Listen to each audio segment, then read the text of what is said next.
Hello बच्चों, मैं मीनाक्षी। मेरे साथ आज आप पढ़ रहे हैं एवोगैड्रो लॉ के ऊपर क्वेश्चन।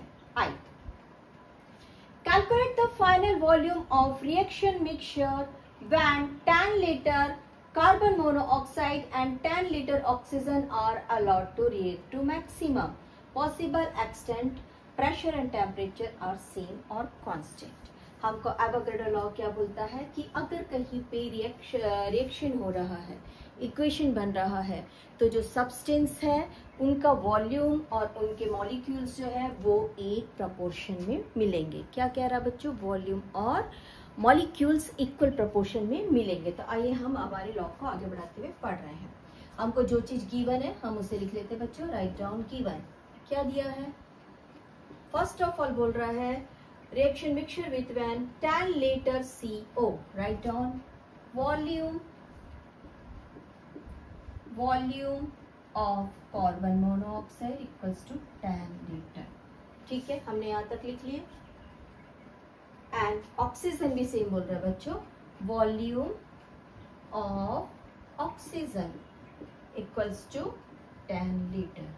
अगर कार्बन मोनोऑक्साइड और ऑक्सीजन रिएक्ट कर रहे हैं तो क्या बनाएंगे? Right down our second point, reaction या इक्वेशन। रिएक्शन इक्वेशन जो भी बोलिए आप लिख दीजिए इक्वेशन। ठीक है, ये रहा CO plus O2 equals to CO2।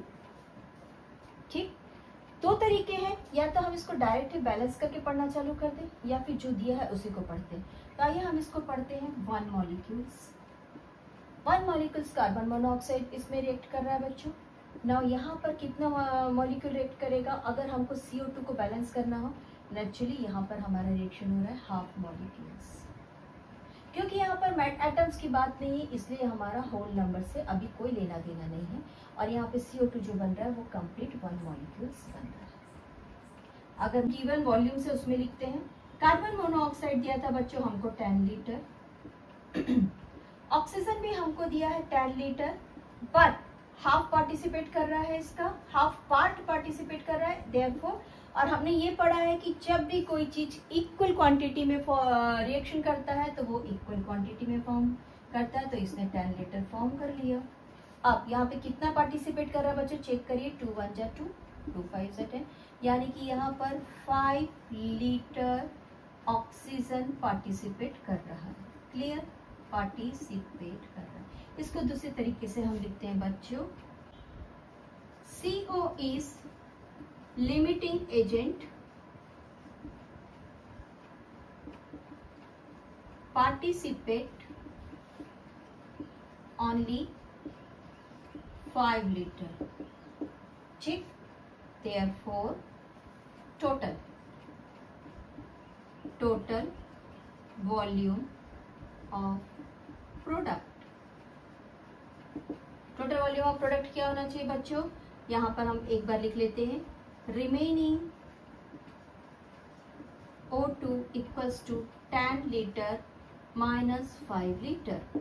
फिर से देखिए, 10 लीटर पार्टिसिपेट कर रहा था, लेकिन मॉलिक्यूल हाफ यूज हुआ है। हाफ यूज हुआ यानी कि 5 लीटर पार्टिसिपेट किया और ये वाला 5 लीटर बच गया बच्चों, है ना। 5 लीटर रिएक्शन में बच गया ये वाला 5 लीटर। ये रिमेनिंग जो 5 लीटर बचा वो कहाँ रहेगा? वो नेचुरली प्रोडक्ट के साथ ही रहेगा।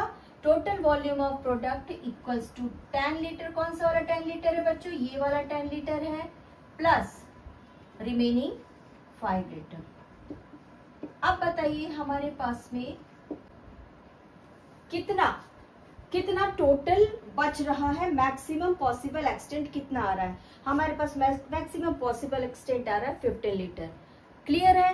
फिर से देख लीजिए एक बार, हमारा लॉ क्या कहता है कि सेम टेम्परेचर एंड प्रेशर में इक्वल क्वांटिटी, इक्वल वॉल्यूम और इक्वल मॉलिक्यूल फॉर्म करेंगे इक्वल वॉल्यूम और इक्वल मॉलिक्यूल्स।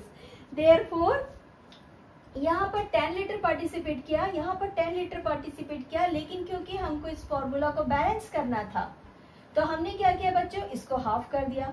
अगर हम इसको हाफ नहीं करते ना तो हमको यहाँ पर इसको ट्वाइस करना पड़ता और हमको इसको फिर ट्वाइस करना पड़ता, फिर हमको एक बैलेंस करना पड़ता। तो हमने इस वक्त हमारा होल नंबर से कुछ लेना देना नहीं है, हमने क्या किया है बच्चों, डायरेक्ट ही क्वांटिटी फाइंड किया, होल नंबर फाइंड नहीं किया, हम होल नंबर पे जा ही नहीं रहे इसके, हम डायरेक्ट क्वांटिटी फाइंड करने के लिए इसको हाफ किए हैं और हमको यहाँ पे पता चला कि 5 लीटर पार्टिसिपेट किया और 5 लीटर ऑक्सीजन बचा था।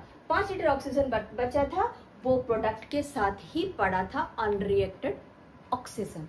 क्लियर? तो ये हुआ हमारा 50 litre, that is our answer B.